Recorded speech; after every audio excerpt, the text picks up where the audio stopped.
కాచిందెయ్యి వేడి వేడి అన్నం మీద కమ్మని పప్పు కాచిందెయ్యి వేడి వేడి అన్నం మీద కమ్మని పప్పు కాచిందెయ్యి పప్పు తప్పడం కలిపి కొట్టడం భోజనం మన భోజనం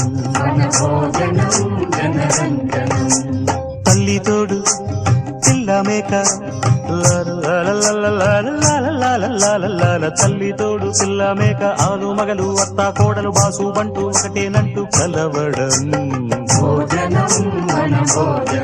భోజనం వన భోజనం